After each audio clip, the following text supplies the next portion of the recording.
여러분, 미혹된 마음, 이게 참으로 무서운 함정입니다.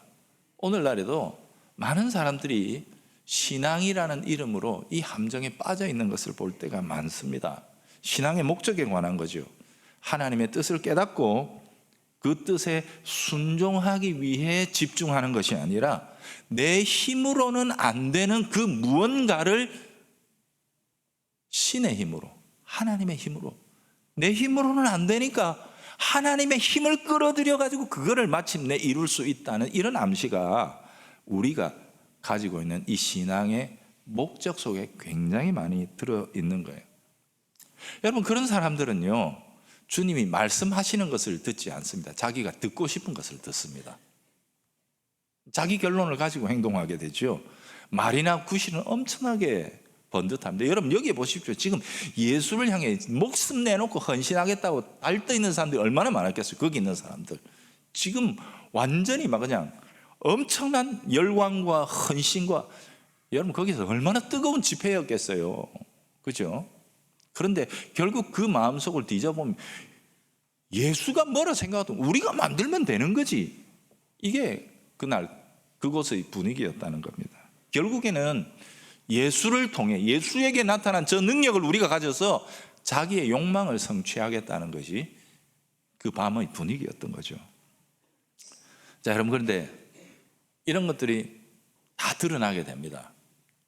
그저 외형적인 열심 속에 다 감춰놓고 그저 열심 있는 척, 진짜인 척 해도 결국에는 이게 다 들키게 되는 거거든요. 언제 들킵니까? 십자가 앞에서 들킵니다. 자기 욕망을 품은 자는 십자가를 감당할 수가 없는 법입니다. 결국에는 내 욕구를 성취할 수 있느냐 없느냐, 그게 이 사람들의 목표였기 때문에 십자가 앞에서 그들은 싸늘하게 돌아설 수밖에 없죠. 외형적인 열심과 열정 분위기에 속아서는 안 되는 거죠. 그들은 결국 내가 섬길 신을 찾는 게 아니라 나를 섬겨줄 신을 찾고 있는 것입니다. 이게 그들의 신앙의 목적이죠. 신앙의 목적은 신의 힘으로, 신의 능력으로 내게 좋은 일이 일어나게 하는 게 아닙니다. 우리가 그분의 뜻을 알고 그분에게 순종하기 원하는 거죠.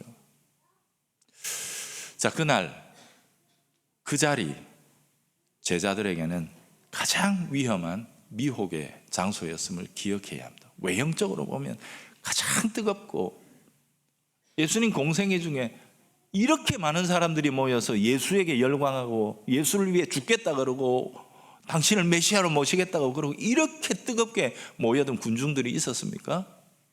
그렇지 않습니다. 그럼에도 불구하고 주님은 거절하시는 자리가 바로 이 자리 아니었습니까? 주님이 이적을 베푸신 그 자리가 가장 위험한 미혹의 자리로 동시에 변할 수 있다는 사실을 기억해야 하는 거죠. 사단은 군중들의 열기 뒤에 숨어서 제자들을 미혹하고, 야, 사람들이 이렇게 열광하면 되는 거 아이가? 사람들이 이렇게 지지해주면 될 거 안 같나? 근본적인 틀을 흔드는 겁니다. 결국 네가 이루려는 뜻, 하나님의 일이든 무엇이든 사람들이 이렇게 지지해 줘야 되는 것이다 라는 암시를 제자들에게 아주 강하게 주입시키고 있는 거죠.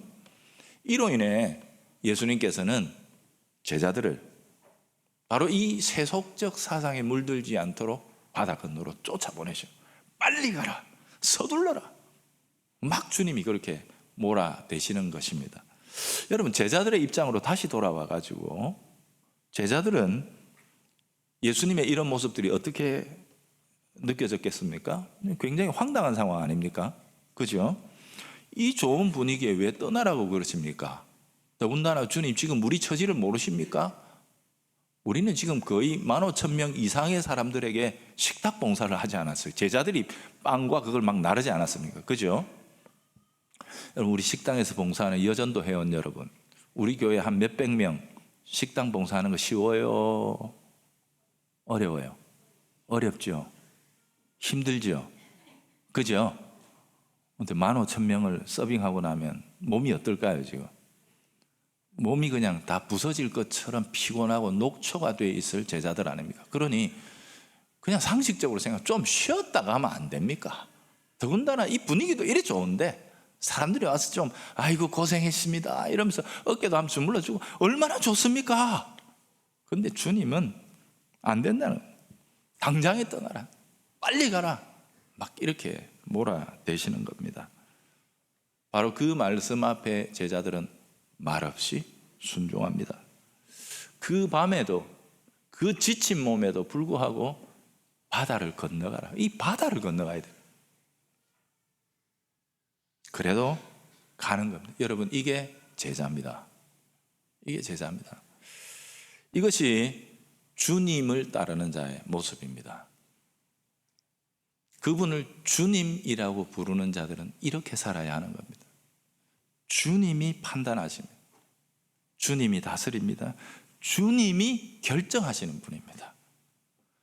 주님을 믿는다는 것은, 그분을 주님이라고 우리가 부른다는 것은 그분이 다스리신다는 뜻입니다. 나는 순종한다는 뜻이에요. 여러분, 이 사실을 과연 우리는 받아들이고 그대로 살기 위해 몸부림치고 있는 것입니까?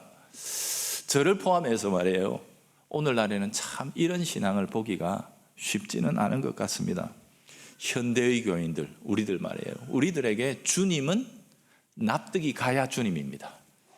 우리는 순종의 조건으로 일단 납득을 시켜보세요. 들어는 드릴게. 내 들어는 드릴 테니 주님 일단 나를 납득시키세요. 내가 그래야 하는 이유와 모든 것을 다 일단 납득을 시켜주시면 내가 하겠습니다. 이게 오늘날 현대 한국교회 교인들의 가장 보편적인 모습인지 모르겠습니다. 우리들의 경험, 우리들의 생각, 우리들의 배운 것과 우리들의 형편, 여기에 맞다고, 합리적이라고 나를 설득해 달라고 요구하는 거죠. 그러니 어쩌면 주님은 주님이 아니라 우리의 어드바이서입니다. 조력자입니다. 제자들이 주님이라고 불렀던 같은 분을 우리도 주님이라는 같은 말로 부르고 있지만 그 의미와 순종에 있어서는 너무도 다르지 않는가. 이게 우리가 이 본문을 보면서 생각해 보는 거죠. 신앙은 그렇게 복잡하지 않습니다. 주님이라고 부르는 그분이 과연 어디까지 다스리고 계시는가. 이게 우리 신앙입니다. 그게 가장 정직한 모습이죠. 주님의 말씀이 내 생각과 다르면 그는 우리의 지식이 그분에게 복종하지 못한 것입니다. 하필이면 그 사람이냐, 하필이면 그 일이냐, 난 마음 상해서 못. 우리의 감정이 걸림돌이 되는 것입니다.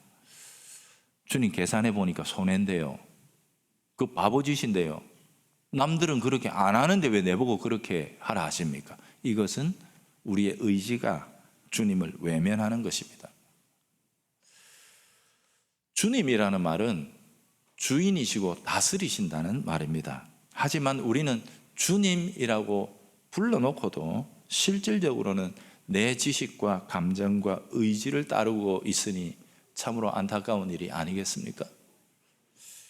오늘 이 예배를 통해서 주여라고 찬송하고 주여라고 기도하고 주님의 말씀을 듣고 있는 우리들에게 있어서 바로 주님이라는 이 말씀이, 이 말이 얼마나 진실한지 살펴볼 수 있는 시간이 됐으면 좋겠습니다. 나더러 주여 주여 하는 자마다 천국에 가는 것이 아니다. 그게 무슨 수리수리 마수리 같은 주문이 아니다는 겁니다. 그게 비밀 열쇠가 아니라는 겁니다. 주여라고 부른다고 해서 되는 게 아니라 하늘에 계신 내 아버지의 뜻대로 행하는 자라야 가는 법이다. 그게 진짜다. 이렇게 말씀하셨죠. 그 뜻대로 행하는 자. 특별히 오늘 개종하시는 두 분에게 제가 물었습니다. 그분이 주인이라는 사실을 동의하십니까? 라고 물었고 두 분은 참으로 그렇다라고 대답했습니다. 이 말의 의미를 잘 새기시기를 바랍니다. 자, 그러면 오늘날 우리가 그분의 다스림을 어떻게 효과적으로 제대로 받을 수 있을까요? 제가 세 가지 고민을 드릴게요. 첫째는요, 말씀의 인도하심에 주목하십시오.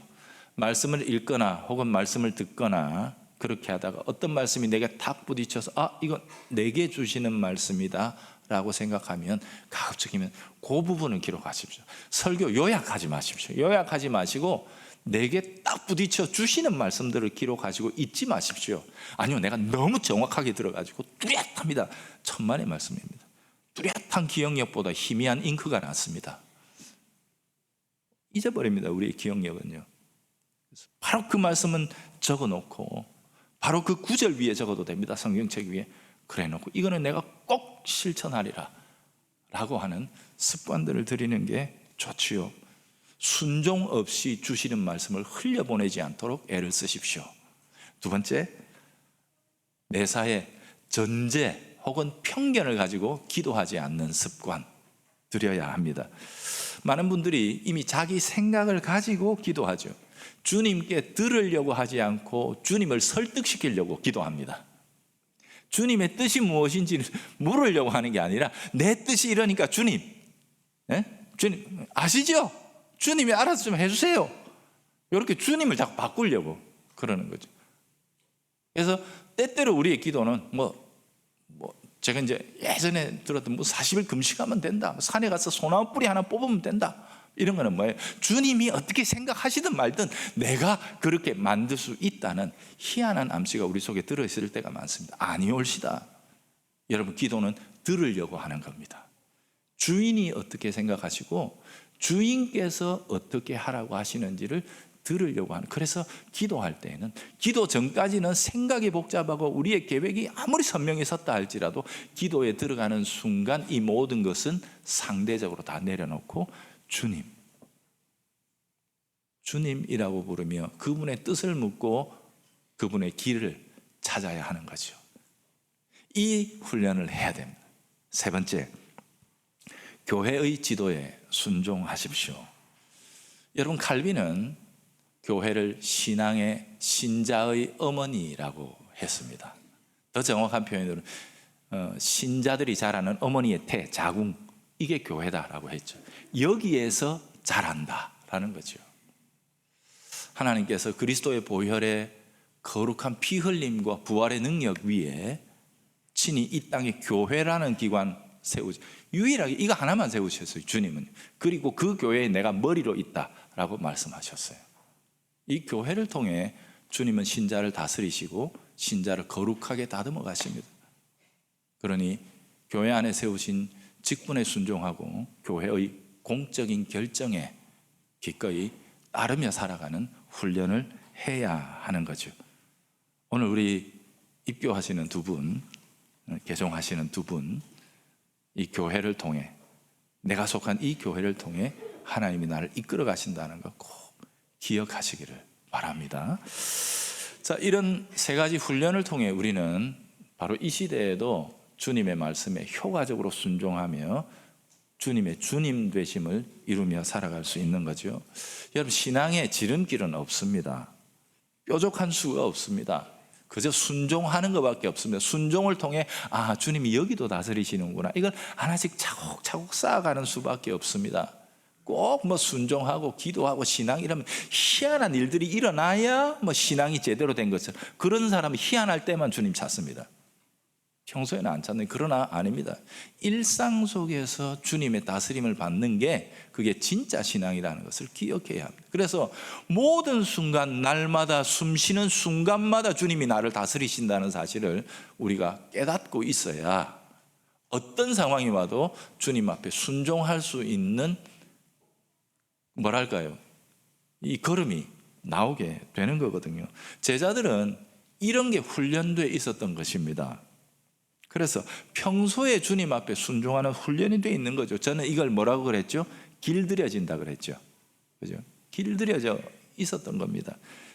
길이 잘 들여진 말은요, 기수가 타고 가면 불이 활활 붙는 거기를 팍 뛰어넘어갑니다. 본능으로는 거부하는 것을 길들여졌기 때문에 그 위에서 기수가 원하는 대로 뛰어넘을 수 있는 거거든요. 그게 길들여짐인데 제자들이 그랬던 거예요. 제자들이. 그러니 그 피곤한 몸과 자기들에게 열광적으로 이렇게 그냥 환호하는 그 무리를 냉정하게 떠나라 하실 때 기꺼이 떠날 수 있었던 겁니다. 그래서 그들은 지금 이 밤바다 위에 있는 거거든요. 그래서 이 바다를 건너가고 있는데, 아니 24절에 보니까 바람이 불기 시작합니다. 바람이 뒤에서 불면 얼마나 좋겠습니까? 피곤해 죽겠는데, 그죠? 뒤에서 불면 쭉 갈 텐데 앞에서 부는 거예요. 거꾸로 점점 거칠어지더니 막 그냥 풍랑까지 막 일어나는 지경이 일어난 것 아닙니까? 아니 이럴 때는 순풍이 불어야 되는 거 아닙니까? 우리가 알고 있는 계산상으로, 그죠? 말씀에 순종하니까 이것도 잘 되고 저것도 잘 되고 다 잘 돼야 되는데 이게 뭡니까 도대체? 좋은 자리 다 버리고 나왔습니다. 이 밤에 바다 건너가라는데도 왔는데 이게 뭡니까? 시간이 지날수록 물결이 이거 죽겠다 싶은 순간까지 몰려가는 거예요. 이미 쉬었어야 할 밤, 이 뼈 마디마디가 삐그덕삐그덕 소리를 내면서 고통스럽고 근육 하나하나가 비명을 지르고 있는 이런 상황 속에서 노 젓는 것도 힘들어 죽겠는데 물결에 바람에 제자들이 속에서 부해가 확 치밀어 오르지 않겠습니까? 그죠? 그렇게 하면서 누군가의 입에서는 이런 말, 제가 아마 12사도 중에 하나 그런 말 나왔을 것 같습니다. 예수님 실수하신 것 같아. 판단 미스야 이거. 이 하나님도 안 기뻐하시는 것 같아. 봐라 이게 되나, 이게 안 맞잖아 라고 이렇게 했을 것 같습니다. 의심의 소리가 마음 한켠에서 막 흘러나오지 않겠습니까? 여러분, 그러니 우리가 이 본문을 읽으면서 제자들이 순종했습니다라는 이 말을 참 조심스럽게 해야 합니다. 순종은요 그냥 할 만해서 하는 게 아닙니다. 순종은 싸워가면서 하는 겁니다. 때로는 말씀에 순종하는데 환경이 전혀 안 받쳐줍니다. 이 말씀에 순종하는데 도리 이게 뭐냐? 그러면서 그래서 내면의 의심까지도 모락모락 피어오릅니다. 이게 맞나? 주의 말씀 맞나 그게? 막 이런 의심까지도 막 생기게 되는 거죠. 이런 갈등과 고통의 순간에서도 끝까지 주신 말씀을 붙들고 포기하지 않고 버텨내는 것, 그게 순종입니다. 그게 순종이에요. 바로 그때 주님이 제자들을 바로 그 순간에 찾아오신 거예요. 여러분, 이 순간 우리가 잘 봐야 될 게 있습니다. 주님은 그저 아이고 힘들지 도와줄게 하고 찾아오신 게 아닙니다. 주님은 제자들에게 주님이 되어주시기 위해 찾아오셨습니다. 23절에 보면 주님은 지금 자신에게 완전 열광적으로 반응하는 그 엄청난 무리를 냉정하게 자르시고 돌려보내십니다. 쫓아보내 버리십니다. 왜요? 열광적이지만 그들에게 주님은 주님이 아니었기 때문입니다. 그들은 주님이 필요했던 거지 주님께 복종할 마음이 없었습니다. 예수님을 자기 뜻대로 쓰기를 원했던 군중이었죠. 아무리 열광적이어도 주님은 그들을 냉정하게 자르시고 돌려보내십니다. 그러나 주님께서는 이 바다 위에 조각배 위에 있는 12명, 몸은 지쳐서 그냥 어려움 속에 마음에는 의심까지, 지금 예수님 이래도 가야 돼 하는 이러면 영웅적인 믿음도 아닙니다. 이 주님 이게 맞나? 가는 게 맞나? 예수님 몸이 유령이다 해서 막 이게 분별력도 별로 없는 이런 상태에 있지만, 이런 연약함 중에서도 그래도 주님이 가라고 하셨다는 이 말씀 하나 붙들고 이 바다를 건너려고 발버둥 치고 있는, 애쓰고 있는 이들에게 주님은 주님이신 것입니다. 주님의 말씀이 모든 악조건 속에서도 결국에는 그들의 마음을 지배하고 삶을 이끌어가고 있는 바로 이 사람들, 극소수의 사람들, 바로 이들에게 주님은 주님이 될 수 있기 때문이죠. 주님은 인간 지지자를 찾지 않으십니다. 사람이 많아서 그들이 열광적으로 헌신해서 하나님의 뜻이 이루어지는 것이라고 생각하지 않으십니다. 주님은 그런 자들을 돌려보내시죠. 그러나 주님은 기꺼이 말씀에 순종하는 자를 찾아오십니다. 그들이 고난당하는 그 바다 위, 조각배 위에, 거기에 주님은 찾아오시는 법입니다. 참으로 주님께서 대접받으시는 자리가 어딥니까? 이 조각배 위에 있는 이 12사람입니다. 내면에 의심이 막 일어나지만 그래도 들은 말씀이 있다라고 그 말씀을 끝까지 포기하지 않고 붙드는 사람들. 그러니 항상 말씀 붙들고 가는 사람은 마음도 즐겁고 몸도 괜찮고 뭐 환경도, 이거는 여러분 신앙이 아니고 제가 신화라 그랬죠. 소설이라 그랬죠. 그런 거 없습니다. 말씀 순종하다 보면 없을 고난도 생기고요. 진짜 힘듭니다. 그럼에도 불구하고 그 말씀 붙들며 가려고 몸부림치는 그거예요. 거기에 바로 만유의 주님이 찾아오셨다는 겁니다. 33절은 이 구절을 이렇게 마무리합니다. 진실로 제자들이 예수 그리스도의 진면목을 보는 겁니다. 여러분, 믿는 자들의 참된 복은 뭡니까? 돈을 많이 버는 게 아닙니다. 예수를 아는 겁니다. 예수를 더 깊이 아는 것입니다. 주님이 어떤 분인지를 더 깊이 아는 것입니다. 아, 과연 이분이 진실로 하나님의 아들이었구나, 그분이 나와 함께 하시는구나, 이걸 아는 게 참된 신앙의 복인 거예요. 그래서 그 순간 제자들의 배가 하나님의 나라입니다. 주님이 권능으로 다스리시는 곳, 그게 바로 이 갈릴리 바다, 이 조각배 그 위에 있었습니다. 여러분, 우리도 하루에 수십 번 주님을 찾으면 때로는 탄식도 주여 합니다. 이게 참 부끄러운 일이기도 하고 때로는 자랑스러운 일이기도 한데, 제대로 쓰면 그죠? 우리 갑자기 한숨이 나올 때 우리는 습관적으로 뭐가 나옵니까? 아이고 주여, 이게 나오죠. 제가 엘리베이터 안에서 이래가지고 아주 민망하게 된 적도 많이 있습니다. 많은 우리에게는 그렇습니다. 우리에게 주여라는, 주님이라는, 이건 너무도 우리의 입에, 우리의 마음에 달라붙어 있는 신앙의 언어입니다. 그런데 여러분, 우리가 그렇게 부르는 그 부름의 의미와 깊이를 가지고 고민해 본 적 있으십니까? 당시에 우리 초대교회 당시에 주님이라는 부름은 통상 노예들의 언어였다 그랬죠. 노예들은 소유권이 없는 자들이고 자기 결정권이 없는 자들입니다. 그냥 주인의 뜻이 전부 다입니다. 자기가 벌어도 다 주인의 것입니다. 심지어 자기 자신이 주인의 소유입니다. 그런데 초대교회는 노예들이 썼던 퀴리오스라는 이 주님이라는 이 용어가 저거 우리 거다, 저거야말로 우리를 구원하신 주님과 우리 사이의 관계를 가장 정확하게 묘사하는 것이다 라고 해서 신앙의 언어로 교회가 끌어들입니다. 그게 주님이라는 말입니다.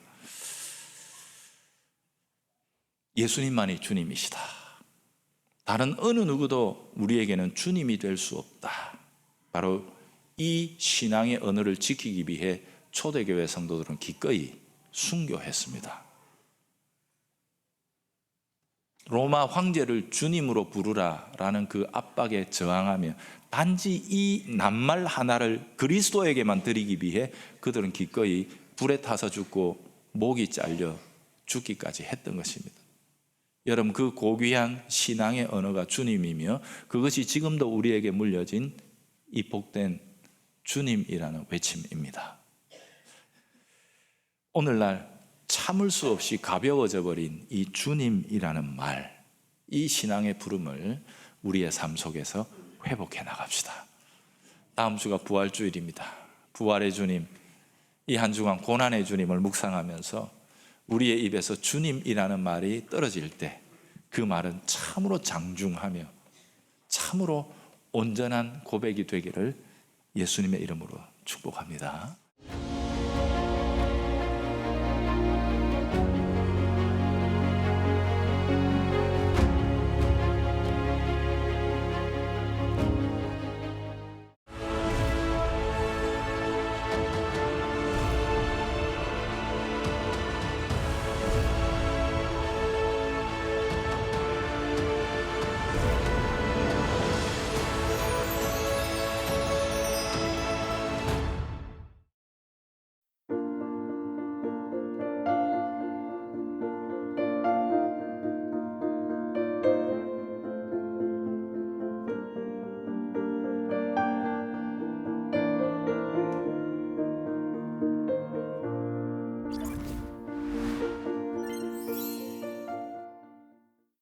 이 미디어 사역의 그 위력이라고 하는 것은 상상을 초월해요. 정말 우리의 생명의 구원자 되시는 예수 그리스도를 만나고 세상을 변화시키고 사람을 변화시키고 정말 새로운 삶으로 인도하는 이 일에 있어서 가장 아주 효율적이고 소중한 도구가 이 미디어 사역이 아닐까.